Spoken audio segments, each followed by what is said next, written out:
It was almost 15 or 20 years ago.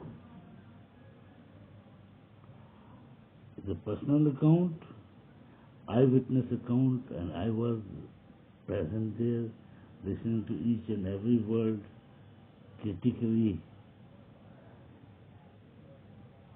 I thought of sharing it many times, but now this is the moment, perhaps. One of my friends was a doctor. Was means I never went to his clinic after that incident. Many people were over there, had been over there, and they were of some questionable personage also. What I'm just trying to relate is such an important and shocking event. Those days in our city, there were a few Afghan refugee camps. Particularly one camp was closer to the clinic of that doctor, who I should not name, and this camp had some shady people around it in the evening particularly, and there were girls, women over there, because those helpless women were just scattered and just without any destination, and they were in the camps. We listened to different people saying that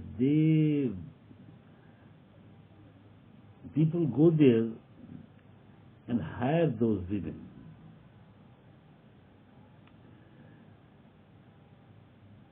Though we have just all read in Qudratul Ashab's Khuda Ki Basti that even the refugees who came from India to Pakistan were taken by the rich people for sexual purposes. Those refugees girls. So this was a strange incident in my life. I was sitting in the clinic of the doctor and the people were talking about it. Now listen to some sentences from them. That group who had also little girls, their own little girls, daughters, one of them said that, I told them, never bring a girl to me who has pubic hairs. They should all be little girls. These are Afghan Muslim girls. These could have been Pakistani Muslim girls. There is nothing to specify any nationality. And this just created a strange sensation in me. And they all were just laughing and speaking about the ages of those little girls who they used for sexual purposes.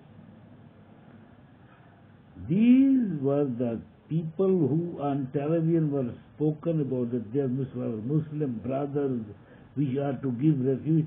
As long as America had been giving money to us, they were our Muslim brothers, and on the day when Trump said that put them out, they're out, and now we are fighting against them. It doesn't really mean that they are doing nothing. If Pakistan army is fighting with the Afghans in Afghanistan have acquired some foreign agents also, and I will not name the countries, but this was the Muslim Brotherhood. Now, if I am relating this incident, this is something like more complicated like this at this moment. Pakistan army is fighting with Afghan people who are allegedly having foreign agents with them. Pakistan army is talking to Saudi Arabians, Pakistan army is talking to UAE people and all the Arab states that we are with you if Iran hurts you. And Iran is fighting with Israel, America and all the neighboring Gulf states. If anything worse could be done, it would be lesser than it. Look, lo and behold, all the Muslim states are fighting with each other, with one another, and then Israel is also under attack. And who is benefiting from all this? Obviously Israel is very happy. If it is not benefiting, I don't know, but is benefiting. This war is so much confused. This is the war. I just, in the morning I wrote some lines, I call it Epstein war. Whatever is reasons, whatever is background, but the strange motley of fighters. I mean, Muslim Gulf states are fighting against Muslim Iran, and Iran is fighting against America and Israel is killing Muslims of Lebanon, Muslims of Iran, and this is, nothing has left. Now, Israel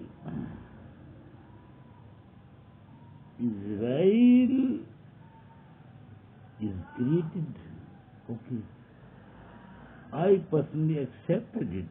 I posted many videos. But it seems to be no remedy of its being over here. I imagined an Israel that was living within its periphery, its boundaries. But the Israel which is the greater Israel, which has some mythical boundaries, which is just making more and more outposts and coming more and more into West Bank and then to other places and this place or that place. This Israel is not digestible to this area. And as far as Arab countries are concerned, we know them. They have no metal to fight or to just, at least if they don't fight, it's right, it's good, at least to give a good regenders, good policy.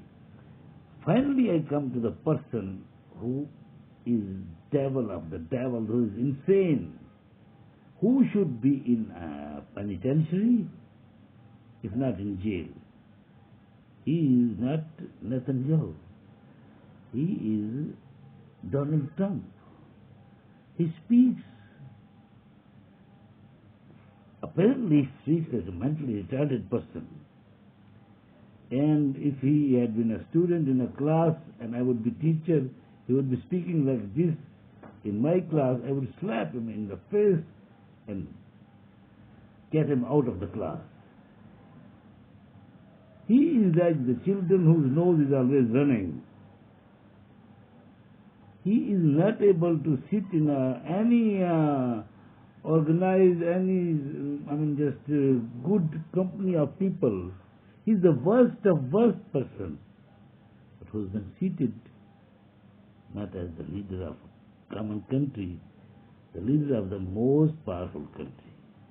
And this is the unfortunate thing for all the world.